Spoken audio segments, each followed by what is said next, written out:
Mi propia hermana me dijo que era mejor que me muriera, y lo que hizo después casi termina en tragedia.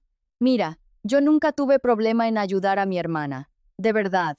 Siempre pensé que la familia está para apoyarse, sobre todo cuando hay niños de por medio. Y más si son tus sobrinos, esos pequeños seres que te dicen tía, con una sonrisa que te derrite, y que, aunque te dejen agotada, te hacen sentir importante. Así empezó todo, como un favor ocasional, como algo temporal, como un gesto natural entre hermanas.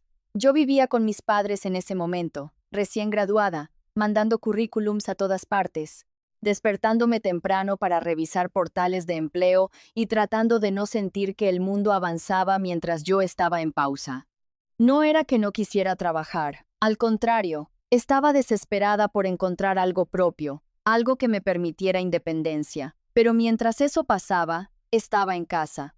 Y ese detalle fue suficiente para que mi hermana viera en mí una solución permanente a sus problemas. Lucrecia es mayor que yo por 4 años. Desde siempre tuvo ese carácter fuerte que algunos llaman liderazgo y otros llaman imposición. Cuando quedó embarazada de Lalo, todo el mundo la rodeó de apoyo. Cuando nació Eve, el apoyo se duplicó.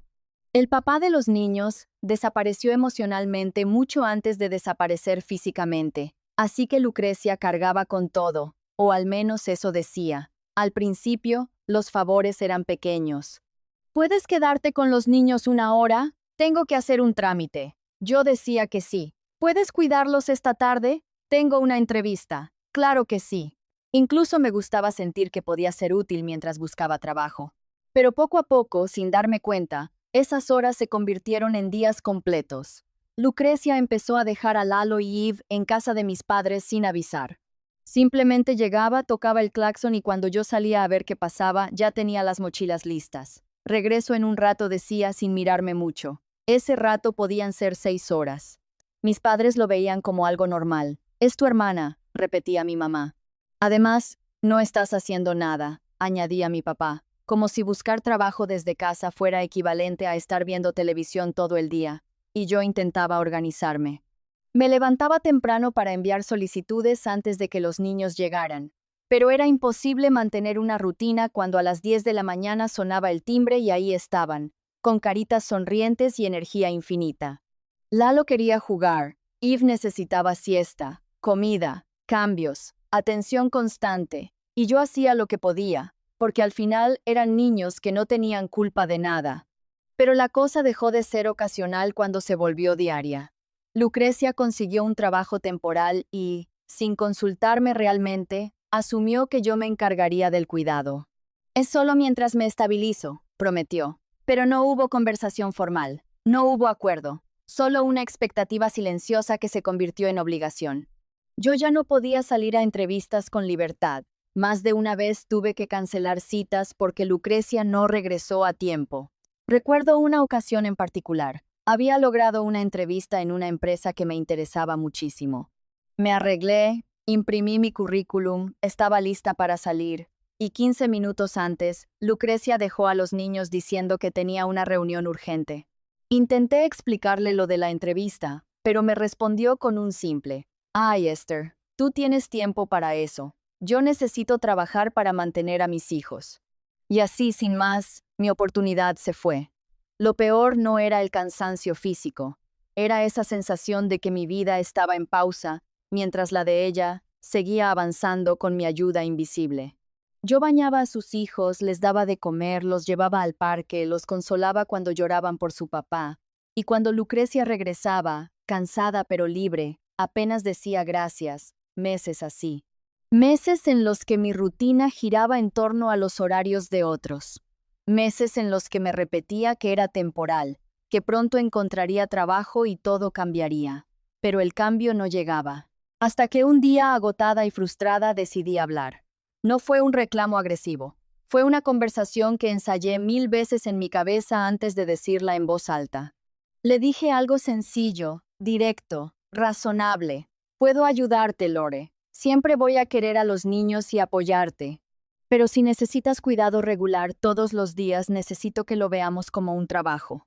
No puedo hacerlo gratis y tampoco puedo seguir cancelando entrevistas. Pensé que entendería. Pensé que lo vería como un límite sano. Me equivoqué. Su expresión cambió en segundos. Pasó de sorpresa a indignación como si la hubiera insultado. ¿Me estás cobrando por cuidar a tus propios sobrinos? Me dijo, alzando la voz. Intenté explicarle que no era eso, que no estaba negándome a ayudar, solo pidiendo que valorara mi tiempo, pero no quiso escuchar. Eres una egoísta, soltó. Vives aquí gratis y todavía quieres cobrar. Ahí sentí el primer golpe real. Porque sí, vivía con mis padres, pero no era una carga voluntaria. Estaba buscando trabajo, estaba intentando salir adelante. Y aún así, mis padres no tardaron en intervenir del lado de ella. Tu hermana tiene más responsabilidades que tú, dijo mi papá, con ese tono que pretende ser neutral, pero no lo es. Tú no tienes nada mejor que hacer, nada mejor que hacer. Esa frase me acompañó días enteros. Yo quería trabajar, quería independencia, quería mi propio espacio.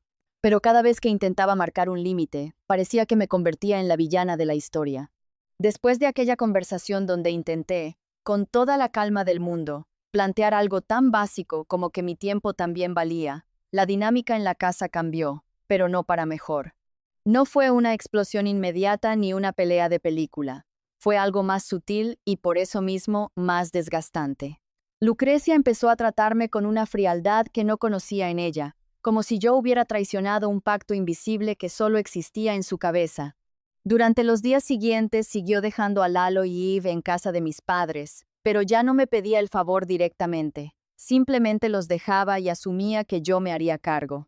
Si yo intentaba salir, mi mamá me miraba con esa expresión de «no seas complicada».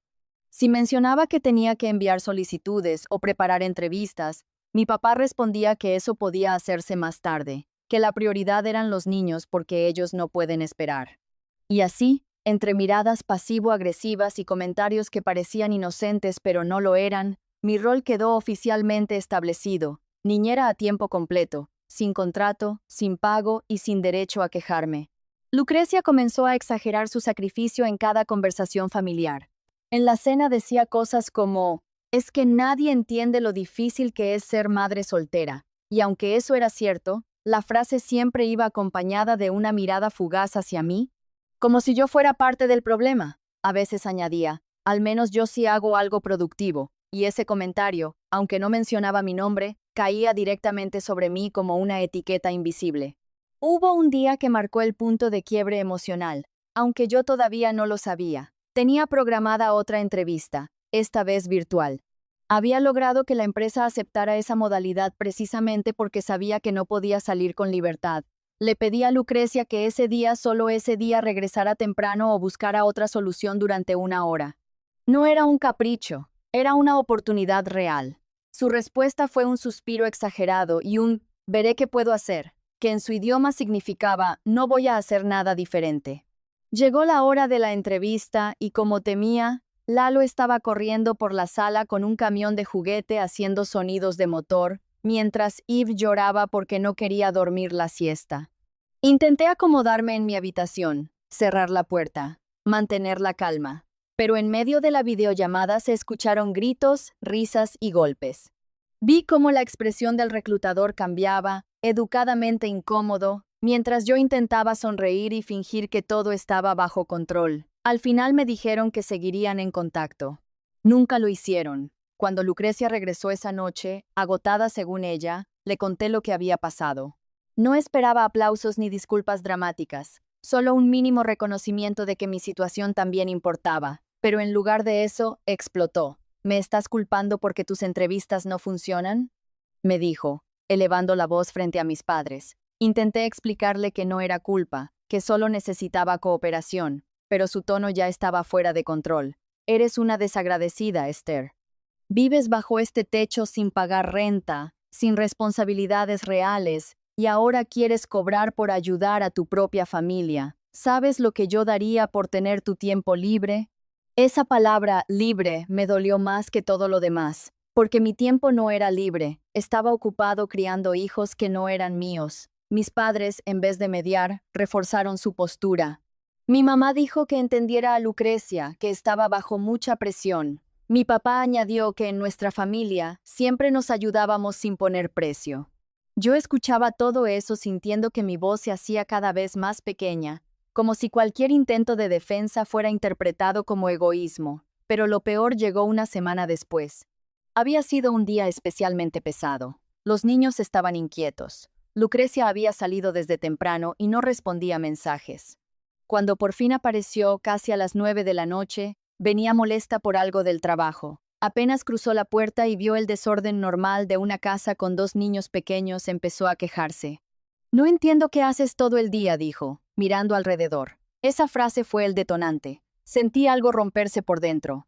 Le recordé que yo me había encargado de todo, que había cocinado, limpiado, cambiado pañales, jugado, calmado berrinches. Le dije que estaba agotada, que necesitábamos hablar en serio sobre cómo dividir responsabilidades. Y entonces pasó. Lucrecia se acercó, invadiendo mi espacio personal, con esa mirada que no era solo enojo, era desprecio. «Eres patética», escupió, «una carga para todos. Si no puedes ayudar a tu propia familia, es mejor que te mueras, porque de todas formas eres una inútil». Hubo un silencio inmediato en la sala, un silencio pesado, incómodo, casi irreal. Mis padres estaban ahí, escucharon cada palabra y no dijeron nada. No hubo un «Lucrecia, basta». No hubo un «eso no se dice». Solo miradas esquivas y una tensión que se extendió como una sombra. No recuerdo exactamente qué respondí. Creo que nada. Porque cuando alguien te lanza una frase así, no reaccionas con argumentos brillantes. Reaccionas con un vacío que te recorre el cuerpo. Sentí que todos los meses de apoyo, de paciencia, de sacrificio, se reducían a esa sentencia cruel. No era solo un insulto, era una deshumanización completa. Esa noche me encerré en mi habitación y lloré como no lo hacía desde hacía años. No solo por las palabras, sino por la indiferencia de mis padres. Por darme cuenta de que en esa casa yo no era vista como alguien con sueños y límites, sino como una extensión funcional de la maternidad de mi hermana. Al día siguiente, Lucrecia actuó como si nada hubiera pasado. Desayunó tranquila, dejó a los niños conmigo y se fue. Ni una disculpa, ni una mención. Como si decirle a tu hermana que sería mejor que no existiera fuera un comentario cualquiera. Pero algo en mí cambió definitivamente. Ya no era solo cuestión de dinero. Era dignidad. Empecé a buscar trabajo con más urgencia que nunca. Me quedaba despierta hasta tarde enviando solicitudes, preparándome, estudiando cursos gratuitos en línea mientras los niños dormían. Aprovechaba cada siesta, cada minuto de distracción para construir una salida. Y lo logré. Un viernes por la tarde recibí una llamada que, honestamente, pensé que era otra ilusión, pero no lo era. Era una oferta real. No era el empleo de mis sueños, pero era un inicio, un contrato formal, un sueldo suficiente para pensar en independencia. Cuando lo anuncié en la mesa familiar, esperaba al menos un gesto de orgullo, pero la reacción fue fría. «¿Y quién va a cuidar a los niños ahora?», preguntó Lucrecia, como si mi empleo fuera un inconveniente personal hacia ella. Ahí entendí que, para ella, yo no era una persona construyendo su vida, era un recurso que estaba perdiendo. Y aunque todavía no sabía todo lo que estaba por ocurrir, supe que esa oferta de trabajo no solo era un empleo, era una salida. Conseguir el trabajo no fue solo una buena noticia, fue un punto de quiebre. Era el primer paso tangible hacia una vida donde yo no fuera la niñera automática, la hija disponible, la hermana sacrificable. Era independencia aunque fuera modesta. Y desde el momento en que acepté la oferta, supe que mi siguiente movimiento tenía que ser salir de casa. No fue inmediato. Durante un par de semanas combiné el nuevo empleo con el cuidado intermitente de Lalo y Eve mientras organizaba mis cosas, buscaba opciones de renta y hacía números hasta el cansancio. Dormía poco, trabajaba mucho y sentía esa mezcla extraña entre miedo y emoción que aparece cuando sabes que estás tomando una decisión grande. Lucrecia, mientras tanto, oscilaba entre el sarcasmo y la presión directa. Un día me decía que ojalá me fuera bien, para que veas que el mundo real no es tan fácil. Al siguiente insinuaba que yo la estaba abandonando en el momento más difícil de su vida. Nunca reconoció que el momento difícil llevaba meses siendo compartido, aunque yo no fuera la madre. Mis padres tampoco ayudaban demasiado. Mi mamá repetía que esperaba que esto no rompiera a la familia, como si el simple hecho de poner límites fuera un acto destructivo. Mi papá mantenía esa postura incómoda de neutralidad que en realidad siempre favorecía a Lucrecia. Yo escuchaba todo eso mientras doblaba ropa y guardaba libros en cajas, sintiendo que estaba empacando no solo objetos, sino años de dinámicas que ya no podía sostener. El día que firmé el contrato del apartamento fue más silencioso de lo que imaginaba. No hubo celebración familiar ni despedida emotiva. Solo una especie de tensión flotando en el aire, como si todos supieran que algo estaba cambiando y no supieran cómo procesarlo. Mi nuevo lugar no era grande. Era un apartamento sencillo, en un edificio antiguo pero limpio, con paredes claras y una ventana que daba a la calle. Cuando entré por primera vez con las llaves en la mano, sentí una mezcla de vértigo y alivio. Era mío, mi espacio, mi decisión. La mudanza fue rápida. Un par de amigos del trabajo me ayudaron con lo más pesado. Mis padres observaron desde la puerta, y aunque mi mamá me abrazó, noté que estaba más preocupada por cómo afectaría esto a Lucrecia que por cómo me sentía yo. Lucrecia, en cambio, no salió de su habitación. Solo escuché la puerta cerrarse con fuerza en algún momento, como si ese sonido fuera su forma de despedida. Las primeras semanas en el apartamento fueron raras. Extrañaba a mis sobrinos, eso es verdad. Extrañaba sus risas, sus preguntas interminables, incluso sus berrinches pequeños, pero no extrañaba la sensación constante de obligación. Por primera vez en mucho tiempo podía llegar del trabajo y simplemente sentarme en silencio sin sentir culpa. Pensé que con la distancia física vendría también una distancia emocional saludable. Me equivoqué. La primera señal de que Lucrecia no estaba tomando bien mi salida fue una cadena de mensajes que recibí una noche cualquiera. Empezó con algo aparentemente inocente. Lalo pregunta por ti. Respondí con cariño, diciendo que lo extrañaba, que pronto los visitaría, pero el tono cambió rápido. Ahora tengo que pagar guardería por tu culpa. Me quedé mirando la pantalla varios segundos. No respondí de inmediato. Sabía que cualquier cosa que escribiera podía convertirse en combustible. Luego llegó otro mensaje. Supongo que ahora sí eres feliz, ¿no? Dejándonos atrás. Ese dejándonos era una manipulación directa. Yo no había dejado a los niños, había dejado una dinámica injusta, pero para ella, mi independencia era una traición personal. Intenté mantener la calma.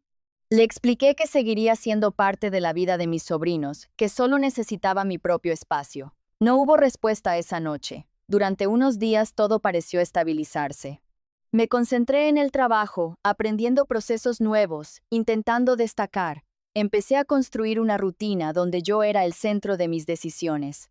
Y aunque el recuerdo de la frase que me dijo esa que todavía me dolía seguía rondando mi cabeza, estaba decidida a no permitir que definiera mi futuro, hasta que llegó esa noche. Eran casi las 11:30 cuando escuché los primeros golpes en la puerta. No fueron toques suaves ni el timbre educado de un visitante. Fueron golpes fuertes, insistentes, que resonaban en las paredes del apartamento. Me quedé quieta unos segundos intentando procesar lo que estaba pasando. Miré el reloj. Pensé que quizá algún vecino necesitaba algo urgente, pero los golpes continuaron, acompañados ahora por una voz que reconocí de inmediato. Era Lucrecia. Mi corazón empezó a latir con fuerza. Me acerqué a la puerta con cautela y miré por la mirilla. La imagen que vi me dejó helada. Ahí estaba ella, tambaleándose ligeramente, el cabello desordenado, los ojos brillantes de una forma que no era normal. Estaba gritando mi nombre, mezclando insultos con acusaciones que apenas se entendían desde dentro. Abrí la puerta apenas unos centímetros, lo suficiente para hablar sin exponerme del todo. ¿Qué haces aquí?, pregunté, intentando mantener la voz firme. El olor a alcohol llegó antes que sus palabras coherentes. Se acercó demasiado, señalándome con el dedo, diciendo que yo era la causa de todos sus problemas, que desde que me fui todo era más difícil, que había arruinado su vida por egoísmo. Yo estaba más asustada que enojada. No entendía cómo había conseguido mi dirección, solo la había compartido con mis padres y un par de compañeros de trabajo. La posibilidad de que la hubiera obtenido a través de ellos me hizo sentir expuesta. Intenté calmarla, decirle que bajara la voz, que los vecinos podían llamar a la policía. Eso pareció irritarla más. Y entonces, en medio de su discurso desordenado, algo llamó mi atención. Su coche estaba estacionado de forma irregular frente al edificio, torcido, ocupando parte de la acera. Una sensación incómoda me recorrió el cuerpo. Me asomé un poco más, tratando de ver mejor. Y lo que vi hizo que el miedo se transformara en horror. En el asiento trasero, a través de la ventana del coche, distinguí las siluetas pequeñas de Lalo y Eve, dormidos en sus asientos infantiles. Se me heló la sangre. Había conducido hasta ahí en ese estado, con ellos dentro. Lucrecia, ¿viniste manejando así con los niños? Pregunté, sintiendo que la voz me temblaba. Ella soltó una risa amarga. Están bien, siempre exageras. No era exageración, era peligro real. Le dije que se fuera, que no podía estar ahí, que estaba asustada y que necesitaba que regresara a casa de inmediato. En vez de entender, se enfureció más. Empezó a gritar que yo me creía superior, que ahora tenía mi vida perfecta, mientras ella cargaba con todo. En un momento que todavía me cuesta reconstruir con claridad, tomó una piedra del suelo, no sé de dónde salió exactamente, quizá del jardín frontal del edificio, y la lanzó hacia mí. Sentí el impacto en el lado de la cara, antes de procesar lo que estaba pasando. Un dolor agudo, caliente. Instintivamente llevé la mano a mi mejilla, y cuando la retiré vi sangre. El mundo se volvió borroso por unos segundos. Ella, sin esperar reacción, se dio la vuelta tambaleándose y subió al coche. Escuché el motor arrancar de forma brusca. Quise correr hacia los niños, pero el shock me paralizó. Solo pude ver cómo el vehículo se alejaba, zigzagueando ligeramente en la calle. Cerré la puerta y me apoyé contra ella, respirando con dificultad, tratando de entender cómo habíamos llegado a ese punto. Me quedé apoyada contra la puerta varios segundos después de que el coche de Lucrecia desapareciera al final de la calle. Tenía la respiración desordenada, la mejilla ardiendo y las manos temblando. No sabía si estaba más asustada por el golpe o por la imagen de mis sobrinos dormidos en el asiento trasero mientras su madre conducía en ese estado. Esa escena no se me iba de la cabeza, las pequeñas siluetas inmóviles, ajenas al caos que acababa de estallar frente a mi edificio. Fui al baño casi en automático. Cuando encendí la luz y me miré al espejo, sentí un nudo en el estómago. La piedra me había abierto la piel justo debajo del pómulo. No era una herida profunda, pero sí lo suficiente como para que la sangre bajara en una línea roja que contrastaba con mi cara pálida. La limpié como pude con agua y una toalla, todavía tratando de entender cómo en cuestión de minutos todo había escalado a algo tan grave, y entonces escuché las sirenas. No eran cercanas al principio, pero tampoco lejanas. Ese sonido característico que te eriza la piel, cuando sabes que algo malo pasó y no sabes exactamente dónde. Me asomé por la ventana, el corazón golpeando con fuerza contra mi pecho, y vi luces rojas y azules reflejándose en las paredes de los edificios unas cuadras más abajo. No tuve que hacer un gran esfuerzo para unir las piezas. Tomé el celular con manos temblorosas. Durante unos segundos dudé si llamar a mis padres o esperar noticias, pero antes de que pudiera decidir, mi teléfono vibró. Era mi mamá. Contesté sin saludar. Esther, ¿qué pasó? Su voz sonaba alterada. Lucrecia tuvo un accidente. Sentí que el aire se iba de mis pulmones. ¿Dónde están los niños? Fue lo primero que pregunté. Están bien, respondió rápidamente. Nos llamaron de la policía. El coche chocó contra una señal a unas pocas cuadras de tu edificio. Los niños estaban en sus asientos, dormidos. No tienen heridas graves, solo están asustados. Tuve que sentarme en el borde de la cama porque las piernas dejaron de sostenerme. Una parte de mí quería llorar de alivio, otra estaba paralizada por la magnitud de lo que pudo haber pasado. ¿Y Lucrecia? Pregunté finalmente. Hubo un silencio breve al otro lado de la línea. La están evaluando. Pero, Esther, dicen que estaba bajo los efectos del alcohol. Esa confirmación, aunque obvia, me golpeó con fuerza. No era una sospecha, era un hecho oficial. Minutos después recibí otra llamada, esta vez de un número desconocido. Era un oficial que había encontrado mi dirección en el registro del vehículo porque Lucrecia, según explicó, había estado gritando mi nombre cuando la detuvieron. Me preguntó si había tenido contacto con ella esa noche. Dudé un segundo, pero supe que mentir solo complicaría las cosas. Le conté lo ocurrido, los golpes en la puerta, los insultos, el lanzamiento de la piedra. Mencioné que había visto a los niños en el coche y que me preocupaba su seguridad. El oficial escuchó con atención y me pidió que acudiera a la comisaría para hacer una declaración formal. Colgué y me quedé mirando el teléfono, entendiendo que ese era el punto de no retorno. Hasta ese momento todo había sido drama familiar, gritos en la sala, frases crueles que se podían intentar olvidar. Pero ahora había un informe policial, cargos potenciales y menores involucrados. Me cambié de ropa, cubrí la herida lo mejor que pude y tomé un taxi hacia la comisaría. El trayecto fue surrealista. La ciudad estaba casi vacía, las calles silenciosas, como si el mundo no supiera que mi familia se estaba desmoronando en tiempo real. Cuando llegué, vi a mis padres sentados en una banca metálica.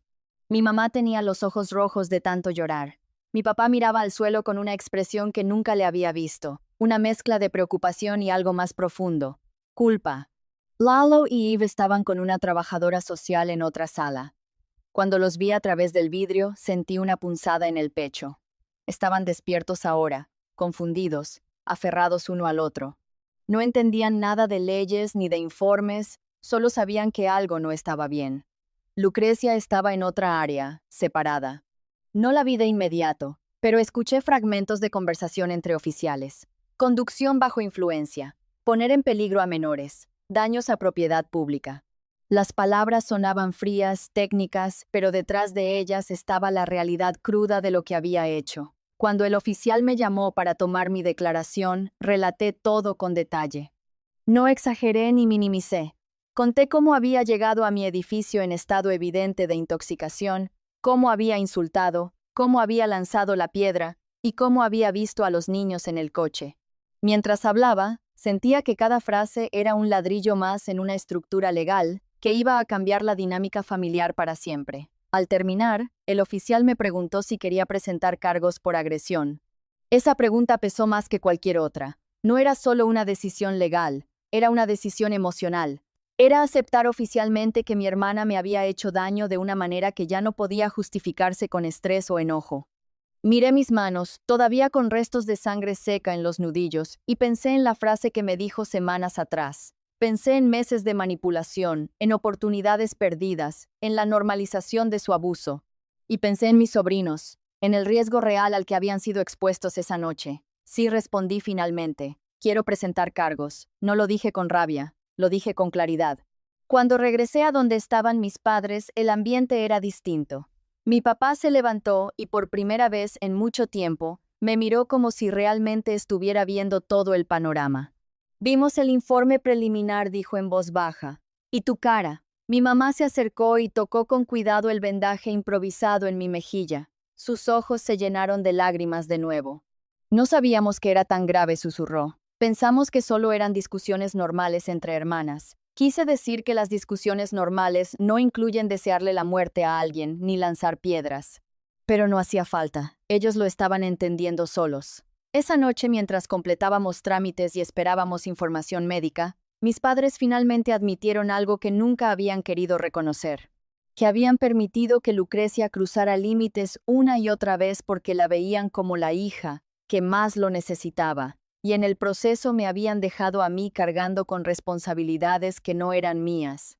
No fue una disculpa perfecta ni cinematográfica, fue torpe, llena de pausas y miradas esquivas, pero fue real. Lucrecia enfrentaría cargos por conducir bajo los efectos del alcohol, por poner en peligro a sus hijos y por daños a propiedad pública. Mi denuncia por agresión se sumaría al expediente. El proceso legal sería largo y complicado, pero por primera vez no sentí miedo de sostener mi postura.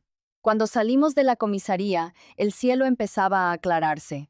Una madrugada que parecía simbolizar el final de algo y el inicio de otra etapa, aunque todavía incierta. Lalo y Eve se fueron con mis padres esa noche. Yo regresé a mi apartamento con el rostro adolorido y el corazón agotado. Me senté en el suelo de la sala, apoyada contra la pared, y dejé que el silencio me envolviera. Pensé en cuánto había soportado por lealtad familiar. Pensé en lo fácil que es normalizar el abuso cuando viene disfrazado de necesidad. Y pensé en mis sobrinos, en cuánto los quería y en cómo, a pesar de todo, nunca había sido mi intención alejarlos, sino protegerme de la persona que había convertido la ayuda en obligación. Los días siguientes estuvieron llenos de llamadas, papeleo y conversaciones difíciles. Pero algo fundamental había cambiado. Ya no era la hermana egoísta que se negaba a ayudar. Era la persona que había puesto un límite necesario. ¿Hasta dónde llega la lealtad familiar? ¿Y en qué momento se convierte en tu responsabilidad decir, hasta aquí? si llegaste hasta aquí. Suscríbete, dale like y comparte. Nos ayudarías muchísimo. Nos vemos en el siguiente. Chismecito Anónimo.